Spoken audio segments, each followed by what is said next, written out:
Hello everyone, this is Gaffar and welcome back to my channel once again. और आज के video में मेरे साथ है अतुल एज अ स्टूडेंट आया है यहीं पे। रिसेंटली वो अपना कोर्स कंप्लीट कर लिया।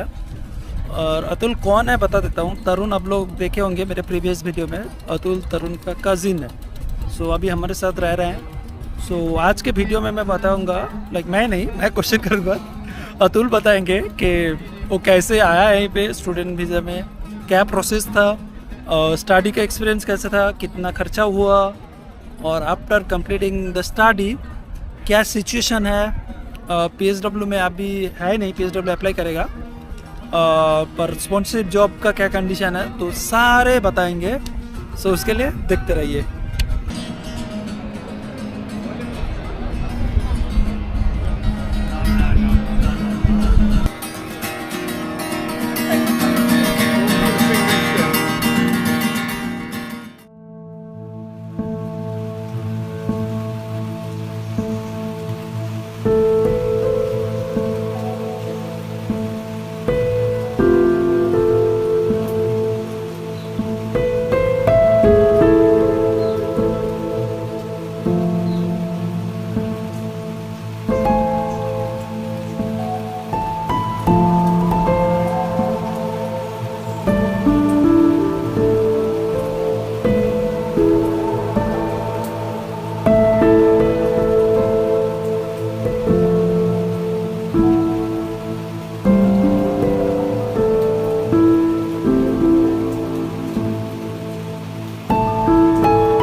मिस्टर अतुल, टेल मी, आप मतलब यूके क्यों चूज़ किया था फॉर योर कोर्स? लाइक आप क्यों यूके आए? एक सिंपल अगर बाद में बोला जाए। मेरे को जो कोर्स लेना था उसका नाम है स्पोर्ट्स इवेंट्स मैनेजमेंट। ओके मेरा यूके आने का मेन पर्पस ये था कि मेरे को फुटबॉल बहुत ज़्यादा पसंद है। ओके तो मैं फुटबॉल फील्ड में किसी तरह इवेंट्स मतलब management, football management, not in like manager, football manager वो सब नहीं। ओके मतलब कि जो हॉस्पिटैलिटी होता है ना फुटबॉल में, जब फुटबॉल मैच होता है तो उसके अंदर स्टेडियम में बहुत सारे हॉस्पिटैलिटी वर्क्स होते हैं, तो उसके अंदर मेरा मेन घुसने का ये था। काइंड ऑफ जो इवेंट मैनेजमेंट जैसा होता है, तो जी वो हाँ, आपको जी हाँ। स्पोर्ट कैटेगरी में। जी हाँ, जी हाँ। Okay okay. सो आप यूके आने से पहले आप मतलब कौन सी कोर्स कर चुके हैं? इंडिया में डिग्री कर चुके हैं, और यहीं पे आपका कोर्स मतलब क्या है, मास्टर्स था या ग्रेजुएशन था, क्या था?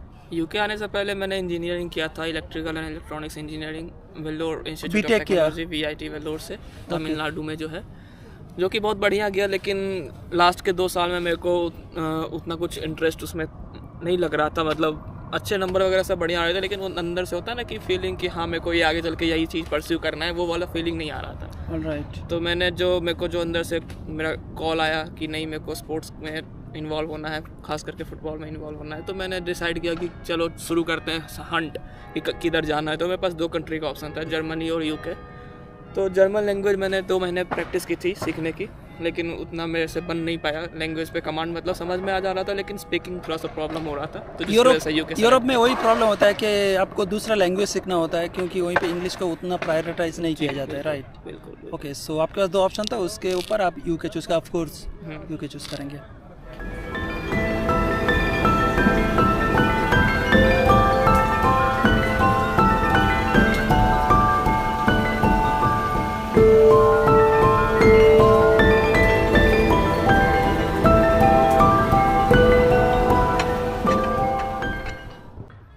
Okay Atul, so coming to my next question, like ये बहुत इंपॉर्टेंट क्वेश्चन होता है, क्योंकि बहुत सारे स्टूडेंट्स आना चाहते हैं, उन लोगों को फास्ट प्रोसीजर क्या हो पता नहीं होता।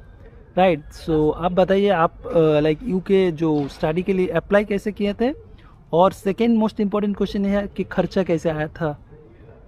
तो शुरू करते हैं अप्लाई से पहले, क्योंकि ऑब्वियसली सबसे पहला जो है वो कि यूनिवर्सिटी सेलेक्ट करना हमें। तो यूनिवर्सिटी सेलेक्ट करने के लिए ऑब्वियसली आपको पहले डिसाइड करना पड़ेगा कि आप कौन सा कोर्स करना चाहते हैं। राइट। मेरे साथ ये था कि ऑब्वियसली मेरे को स्पोर्ट्स फील्ड में जाना था, तो मैंने उस हिसाब से अपना यूनिवर्सिटी शॉर्ट लिस्ट किया। कि क्या लेना है क्या नहीं लेना है। तो उस हिसाब से 3-4 यूनिवर्सिटी जो मैंने टॉप के सेलेक्ट किए, जो कि ऑब्वियसली जिनमें एडमिशन मतलब एप्लीकेशन फ़ी कुछ नहीं था, क्योंकि यहाँ पे कुछ यूनिवर्सिटीज़ हैं जो कि जिनमें कुछ एप्लीकेशन चार्ज भी लगता है, जो कि बहुत ज़्यादा एक्सपेंसिव हो जाता है। क्योंकि मान लीजिए आपने अप्लाई किया और उन्होंने रिजेक्ट कर दिया, तो एक तरह से एप्लीकेशन फ़ी वो पूरा वेस्ट हो जाएगा। जो कि यूके के देखे कन्वर्ट पाउंड में तो उतना नहीं लगता एक्सपेंसिव, लेकिन वो रुपीज़ में कन्वर्ट करने पे एक एप्लीकेशन फ़ी लगभग 150 पाउंड मतलब 15,000 के आसपास लग जाता है, जो कि बहुत महंगा है इंडियन करेंसी के हिसाब से। तो इसलिए मैंने पहले तो सेलेक्ट किया कि ऐसा यूनिवर्सिटी जिसमें कोई एप्लीकेशन चार्ज नहीं लग रहा और है। वो रिस्क भी होता है कभी, अगर वो कंफर्म नहीं हुआ तो पैसा चला गया, राइट? बिल्कुल बिल्कुल वही इसी रिस्क की वजह से मैंने उनको पहले ही शॉर्ट लिस्ट मतलब अलग कर दिया कि इनको नहीं करना है। फिर जो फ्री वाले थे उनमें से जो टॉप 5 में थे उनको मैंने चूज़ किया, सब में अप्लाई किया। तो उसमें से मेरे 5 में से 3 में से आया मतलब एक्सेप्टेंस लेटर। तो उसके आने के बाद मैंने सेलेक्ट किया कि मेरे को सिटी कौन सा चूज़ करना है, क्योंकि ऑब्वियसली आप किस सिटी में रहना चाहते हैं वो डिपेंड करता है। तो मैंने लीड्स सेलेक्ट किया क्योंकि वहाँ पे ऑब्वियसली फुटबॉल स्टेडियम भी है, क्रिकेट स्टेडियम भी है, तो स्पोर्ट्स का एक तरह से बहुत बड़ा हब है लीड्स, राइट। तो वहाँ पे बहुत ज़्यादा स्पोर्ट्स इंथुजियास्ट है। Rugby stadium, cricket stadium, football, तीनों स्टेडियम एक ही सिटी में, जो कि आपको बहुत कम यूके सिटीज़ में देखने को मिलेगा। तो मैंने वो सेलेक्ट किया था। तो उसमें मेरा अप्लाई किया, सब कुछ प्रोसेस चालू हुआ, तो यूनिवर्सिटी की तरफ से मेरे को एक्सेप्टेंस लेटर आ गया। तो एक्सेप्टेंस लेटर आने के बाद फिर वीज़ा का प्रोसेस शुरू होता है। तो वीज़ा का प्रोसेस आप 2 तरह से कर सकते हैं, आप कोई एजेंसी के थ्रू करवा सकते हैं, या फिर आप अगर नॉलेजेबल हैं, आपको कॉन्फिडेंस है अपने ऊपर, तो आप खुद से भी कर सकते हैं। राइट। तो मैंने खुद से किया था सारा प्रोसेस, मैंने सब कुछ वीज़ा। तो ये सारे प्रोसेस ऑनलाइन होता है, right? Form fill up and all? जी हाँ, सब कुछ ऑनलाइन होता है। वो आपको HMRC जो कि यहाँ की वीज़ा की ये है, तो आपको ईमेल भेजेगी प्रोसेस के साथ कि क्या करना है क्या नहीं करना है, कैसे करना है, सब कुछ बताती है वो। तो आपको कोई भी डाउट है तो आप उनसे क्वेश्चन भी कर सकते हैं, ईमेल के थ्रू बात सब कर सकते हैं। तो बात करते टाइम आप मतलब डिस्कस कर सकते हैं, कुछ भी डाउट हुआ उनसे आप पूछ सकते हैं। तो एप्लीकेशन मैंने हो गया, फिर वीज़ा एप्लीकेशन फाइल हुई। तो वीज़ा एप्लीकेशन के लिए यहाँ पे यूके में है कि दो चीज़ ज़रूरी है। एक तो ट्यूबरक्लोसिस का टेस्ट होता है, हाँ, टीबी टेस्ट। हाँ। तो आपका फिजिकल कंडीशन मतलब एक तरह से दिखाते हैं कि फिजिकली आप फिट हैं, यूके में आप कोई वायरस लेके नहीं घुस रहे हैं। ये लोग हाँ टीबी को सीरियसली लेते हैं, तो ये लोग नहीं चाहते कि जिसके पास ऑलरेडी टीबी है वो यूके में आए, तो टीबी टेस्ट करवाते हैं। तो वही बात है। फिर एक नॉर्मल अपना वीज़ा का इंटरव्यू वगैरह होता है, जो कि उतना कुछ इंटरव्यू कुछ खास नहीं है, बस खाली नॉर्मल बेसिक क्वेश्चंस पूछते हैं, आप क्यों आना चाहते हैं, नहीं आना चाहते हैं वगैरह वगैरह, जो कि आप एज ए स्टूडेंट नॉर्मल अपना जो आंसर है वो भी देंगे तो काम चल जाएगा, उसमें कोई बड़ी बात नहीं है। तो हो जाता है एक्सेप्ट, क्योंकि यूनिवर्सिटी की तरफ से एक्सेप्टेंस लेटर ऑलरेडी आ चुकी है, तो उतनी प्रॉब्लम नहीं होती है उसमें।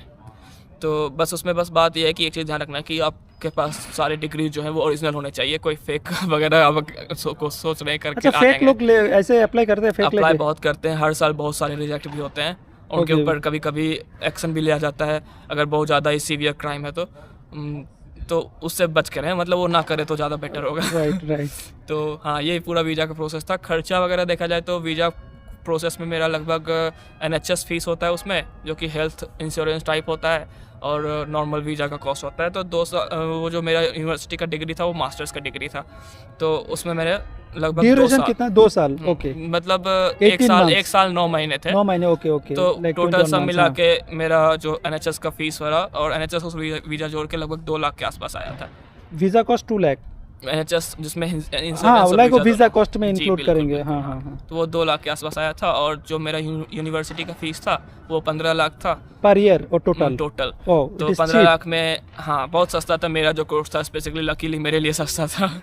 तो 15 लाख में भी 3 लाख मेरे को थोड़ा स्कॉलरशिप वगैरह मिल गए थे। तो कितना था? 3 लाख का स्कॉलरशिप मिला थोड़ा था, उसमें भी डिस्काउंट तो 12 पे आ गया था। तो 12 में से मैंने लोन लेके ऑब्वियसली यहाँ पे आया हूँ मैं। और एक चीज़ बता दूं कि हम लोग 15 लाख को चीप क्यों बोलते हैं 2 साल के लिए, क्योंकि यहीं पे मोस्टली जो यूनिवर्सिटीज़ होते हैं वहीं पे per year like 15 lakh minimum है। सो पर ईयर यहीं पे 15 to 30 लाख ईयरली खर्चा होता है। तो 2 साल के लिए अगर 15 लाख है तो चीप है as compare to other universities and other like degrees and courses. Okay now और एक क्वेश्चन जो अभी मेरे मन में आ रहा है वो है लाइक अब BFS का जो वीज़ा अपॉइंटमेंट होता है वो कैसे बुक किया, और वो जो अपॉइंटमेंट था उसका एक्सपीरियंस कैसे था, और कितना दिन में आपको वीज़ा मिल गया था? तो VHS का क्या होता है कि उसमें बेसिक है कि आप ऑनलाइन भी बुक कर सकते हैं, वही जो मेल आएगा उसके थ्रू, या फिर दूसरा ऑप्शन है कि आप वहाँ जाइए, अगर आपने नॉर्मल सर्विस भी लिया है तो वहाँ जाके आप वहाँ पे अगर काउंटर पे बात कीजिएगा कि आपको इंस्टेंट प्रीमियम सर्विस चाहिए तो इंस्टेंट प्रीमियम सर्विस वहाँ पे भी मिल जाती है। Okay. तो बाकी सारा प्रोसेस सेम है, बस खाली डिफरेंस ये है कि वेट टाइम बढ़ जाता है। बाकी सारा प्रोसेस सब कुछ सेम रहता है। बट नॉर्मली कितना दिन में वीज़ा मिल गया था लाइक तो आपका हाँ, सबमिटिंग? इसमें फिर वीज़ा जो आने है उसमें भी 2 सर्विस होता है, normal regular service, premium service. Premium service में वो आपका एक 1 होता है वीक के अंदर आ priority, जाता है। हाँ। प्रायोरिटी सर्विस, प्रायोरिटी वीज़ा जिसको बोलते हैं हम लोग तरह। तो प्रायोरिटी वीज़ा तो 1 वीक के अंदर आ जाएगा, 4 से 5 दिन मुश्किल से मुश्किल लगे। नॉर्मल वीज़ा जो है वो मतलब रेगुलर जो आप ले रहे हैं तो उसमें 15-20 दिन से लेके कभी कभार तो 1.5 महीने तक लग जाते हैं, 40-45 दिन भी लग जाते हैं। और फॉर माई केस मैं बता देता हूँ, मैं जब VFS अपॉइंटमेंट बुक किया था, ये नॉर्मल था, कोई प्रीमियम नहीं था और कोई प्रायोरिटी भी नहीं था, और मुझे 5 दिन में वीज़ा आ गया था। ओके वो लक पे होता है, कभी कभार लक अच्छा रहता तो होता है। मेरे को मेरा भी जाने में 1 महीने से ज़्यादा लग गया था। ओके ओके जी ओके अतुल, सो ये क्वेश्चन लगभग कंप्लीट हो गया। तो नेक्स्ट क्वेश्चन जो मोस्टली कॉमन क्वेश्चन होता है, और ये बहुत इंपॉर्टेंट भी है क्योंकि यूके में सर्वाइव करना बहुत मुश्किल है अगर आप यहीं पे पार्ट टाइम जॉब नहीं मिल रहा है। अगर आपको जॉब नहीं मिल रहा है तो आपको पार्ट टाइम जॉब कैसे मिला और कितना इजी था, और आप दूसरों को क्या बोलेंगे, लाइक मिल जाएगा या मिलते नहीं है, क्या करना चाहिए पार्ट टाइम जॉब के लिए एंड ऑल?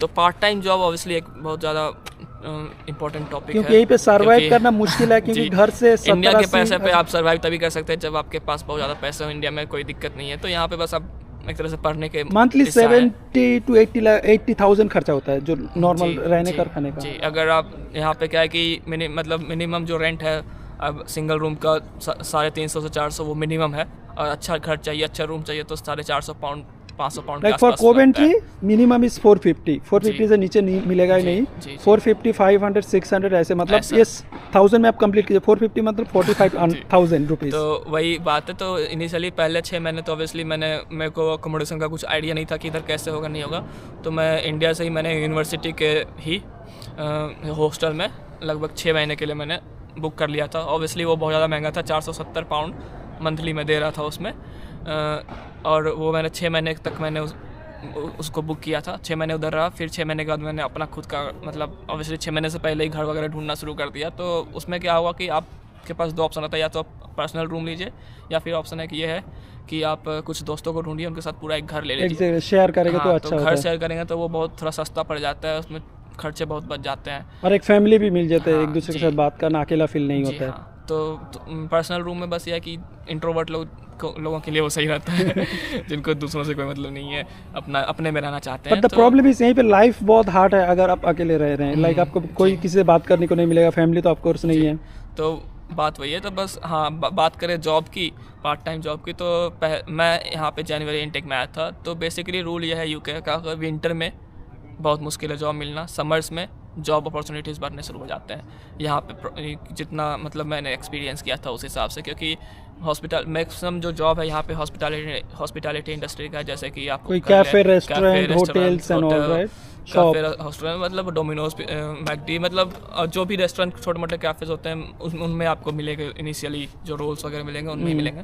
तो उसके लिए आपके पास 2 ऑप्शन है, या तो आप कोई मतलब एजेंसी को जाके नाम दीजिए अपना। तो वो स्ट्रीट, हमारे लीड्स में क्या था कि एक पूरा स्ट्रीट था जहाँ पे ओके बस जॉब एजेंसी थी, एक लाइन से लगी हुई ये चार्जेबल होता है और फ्री सर्विस होता है? कुछ चार्ज करते हैं, कुछ फ्री रखते हैं। Okay. तो मैक्सिमम केसेस में मतलब जॉब, देखिए आपको सड़क पे आना ही पड़ेगा जॉब ढूंढने के लिए। अगर आप सोचें घर बैठे बैठे मेरे को मिल जाए तो इम्पॉसिबल है, तो आपको कनेक्शंस बनाने पड़ेंगे, आपको ढूंढना पड़ेगा, आपको थोड़ा मतलब इधर उधर दौड़ भाग करना पड़ेगा। मैं जनवरी में आया था, मेरे को जॉब मिला अप्रैल के मंथ में जाके। 3 महीने मेरे को कोई जॉब नहीं मिला था, क्योंकि 3 महीने कोई जॉब था ही नहीं। बहुत रेयरली होता है कि कभी कभार आपको मतलब किस्मत अच्छा है तो जॉब मिल जाती है, लेकिन मोस्ट ऑफ द केसेस में आप अगर विंटर्स में आ रहे हैं तो इतना मान के चलिए कि 2 से 3 महीने 3-4 महीने का 2 से 3 महीने का आप घर से खर्चा लेके आइए कि हमको नहीं मिलेगा जॉब, ऐसा सोच के आइए। मिल जाए तो बहुत बढ़िया, नहीं मिले तो ऑब्वियसली उतना रहना चाहिए पास में कि आप खर्चा निकाल सकें।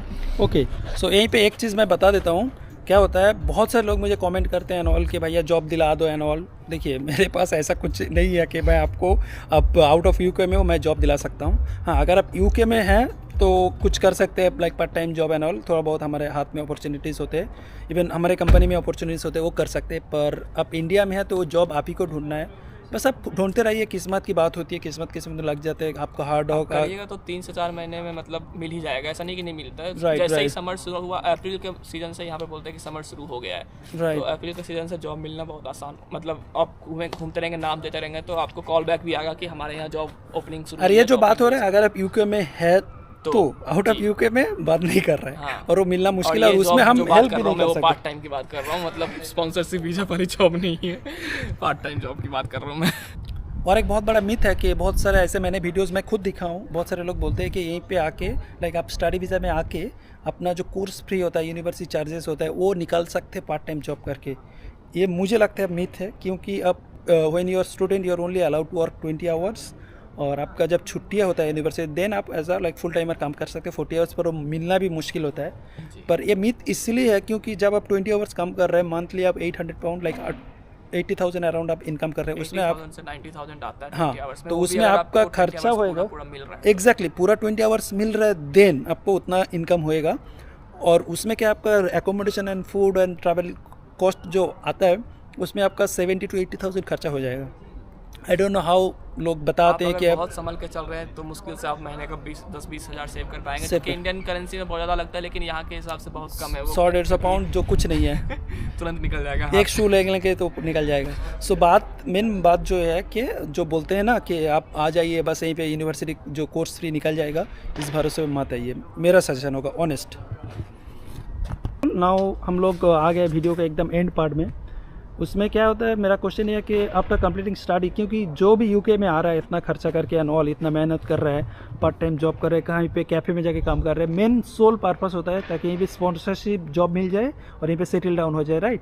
सो तुम्हारा कोर्स कंप्लीट हो चुका है, तो तुम्हारा एक्सपीरियंस क्या है स्पॉन्सरशिप जॉब मिलने का, और जो ढूंढे हो उसका रिस्पॉन्स कैसे है, और मतलब क्या कंडीशन है? हाँ, तो सिचुएशन ये है अभी करेंटली कि जिस समय मैं आ रहा था उस समय मेरे फील्ड में बहुत सारे जॉब जो थे वो स्पॉन्सरशिप मिल रहे थे, उसमें अवेलेबल था उसी टाइम? अवेलेबल था। रीज़न ये था कि उस समय स्पॉन्सरशिप के लिए जो कट ऑफ था वो बस 25,000 था। Salary yearly cut off 25,000 pounds था स्पॉन्सरशिप के लिए, लेकिन जो अभी नॉर्मली मिल जाता है, जो कि बहुत इजी है, अगर आप काम करेंगे इधर तो मिल जाता था, बहुत आसानी से मिल जाता था, अगर आप थोड़े भी मतलब डेडिकेटेड हैं, आपने मेहनत करी है तो मिल जाएगी। लेकिन अभी का सिचुएशन ये हो गया है कि अभी जो कट ऑफ है 38,000 पाउंड्स है, जो कि इंडिया से अप्लाई कर रहे हैं उनके लिए, और जो यूके में कोई कोर्स कर रहे हैं, कोई डिग्री कर रहे हैं, तो उनके लिए एक नया रूल आया न्यू एंट्रेंट वीज़ा करके। न्यू एंट्रेंट वीज़ा क्या होता है, जो उसमें आपका जो एक्चुअल कट ऑफ होता है सैलरी का, उससे 70% जो है वो आपका न्यू एंट्रेंट कट ऑफ होता है। तो मेरे लिए अभी जो कट ऑफ होगा वो 30,900 पाउंड होगा, मतलब 31,000 ईयरली सैलरी वाला आपको जॉब ढूंढना पड़ेगा। हाँ। और जो कंपनी के पास स्पॉन्सरशिप देने वाला लाइसेंस होना चाहिए। ये 2 क्राइटेरिया है जो कि फुलफिल होगा तभी आपको स्पॉन्सरशिप मिलेगा।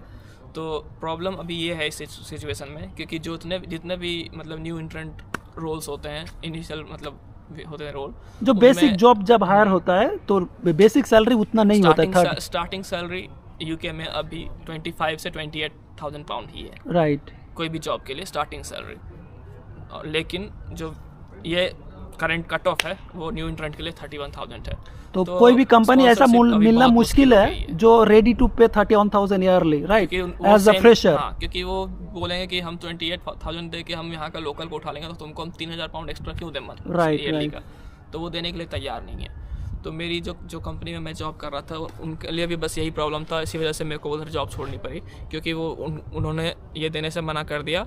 वो चाहते थे कि मैं रुकूं, पर उनको वीज़ा नहीं दे पाएंगे, वीज़ा नहीं दे पाए। उनके पास लाइसेंस भी था, लेकिन बस इसी रीज़न से वो कैंसिल हो गया। तो होप अभी यही है कि मतलब कट ऑफ ढूंढना पड़ेगा। तो बहुत सारे देखिए इसमें यहाँ पे ये एक और चीज़ है देखने की बात, कि अगर आप जो मिनिमम वेज है उससे 1 पाउंड ऊपर कमा रहे हैं, तो अगर आप 48 आवर्स का कॉन्ट्रैक्ट आपका बनता है तो फिर वो कट ऑफ पार हो जाता है। राइट, लेकिन सारी कंपनीज 48 आवर्स का नहीं देती हैं, राइट। तो जैसे नॉर्मल जो कि ब्रिटिश कंपनीज है यहाँ पे जो लोग 40 आवर्स, तो वो उनका कॉन्ट्रैक्ट 40 आवर का ही बनता है। तो ओके अतुल, फाइनल क्वेश्चन ये है कि लाइक अभी करंट सिचुएशन जो है यूके में, क्योंकि बहुत सारे चेंजेस हुआ है, लाइक जो डिपेंडेंट जब स्टूडेंट आते थे डिपेंडेंट लेके आ सकते हैं, लाइक हस्बैंड वाइफ वो फुल टाइम काम कर सकते हैं, वो डिपेंडेंट बंद कर दिया, एक्सेप्ट लाइक रिसर्च बेस्ड कोई कोर्स और PSW। बाकी नॉर्मली कोर्स में मैं मास्टर्स डिग्री में या BSc में किसी में आप डिपेंडेंट लेके नहीं आ सकते। हाँ, still PSW is there for 2 years, पर यहीं पे सीनरी बहुत सारे चेंज हुआ है, लाइक डिपेंडेंट लेके नहीं आ सकते, स्पॉन्सरशिप जॉब मिलना बहुत मुश्किल होगा क्योंकि कट ऑफ बहुत हाई कर दिया है। तो अगर करंट सिचुएशन करंट टाइम में कोई लाइक इंडिया पाकिस्तान बांग्लादेश से बैठे बैठे प्लान कर रहे हैं यूके आएंगे, स्टडी करेंगे, यहीं पे सेटल डाउन होंगे, जिसमें खर्चा तो बहुत होता है, 20 to 30, 35, 40 लाख खर्चा होता है, तो would you recommend them to come here? अभी का सिचुएशन के हिसाब से मैं यही बोलूँगा कि अभी आप 1 साल 1.5 साल वेट कर लें, क्योंकि अभी करंट सिचुएशन बिल्कुल भी मतलब सपोर्ट फेवरेबल नहीं है। फेवरेबल नहीं है। स्पॉन्सरशिप अगर आप यहाँ ढूंढना चाहते हैं या फिर यहाँ पे सेटल होना चाहते हैं तो फेवरेबल नहीं है। अगर आप लाइक स्टडी करने आते हैं, ऑफ कोर्स आइए, सिर्फ अगर स्टडी करना अच्छा पर्पस है स्टडी करना, पर्पस है स्टडी करके 2 साल यहाँ पे रुक के यहाँ का एक्सपीरियंस लेना, तो ऑब्वियसली कम है। आप आइए, आके एक्सपीरियंस कीजिए यहाँ का माहौल क्या है नहीं है। Be ready for the struggle, no, which is obviously. लेकिन अगर आप इस इरादे से आ रहे हैं कि हमें सेटल होना है, तो मेरा बस एक ही, जैसे मैंने पहले ही बोला है, कि आप ढूंढिए ऐसा कोर्स जिसमें कि स्टार्टिंग सैलरी 31,000 से ज़्यादा है, राइट। तभी आप यहाँ पे सेटल होने का। बट द थिंग इज, अभी जो नया स्टूडेंट आएगा वो भी न्यू एंट्रेंट में नहीं आएगा, उसका चाहिए 38,600 जो न्यू कट ऑफ, वही वाला जॉब चाहिए। प्रॉब्लम ये है जी। जो ऑलरेडी स्टूडेंट नहीं पे, जो ऑलरेडी यूके में, वो न्यू एंट्रेंट कैटेगरी में आते हैं। सो या it would be very difficult, but या अगर आप पढ़ने आते हैं तो डेफिनेटली रिकमेंडेड, आ जाइए, पढ़िए, यूके का एजुकेशन एक्सपीरियंस कीजिए। ओके, आई होप आप लोग ये वीडियो अच्छा लगा हो, इन्फॉर्मेटिव लगा हो। बहुत ज़्यादा इन्फॉर्मेटिव बनाने की कोशिश की है, कोई ज़्यादा एक्स्ट्रा कुछ नहीं दिखा है। सो आई होप ये वीडियो आप लोग को अच्छा लगा हो। If you like this video, make sure you like this video if you enjoy, and for further updates and information you can subscribe my channel. Thank you so much for watching. See you next video. Till now, bye bye.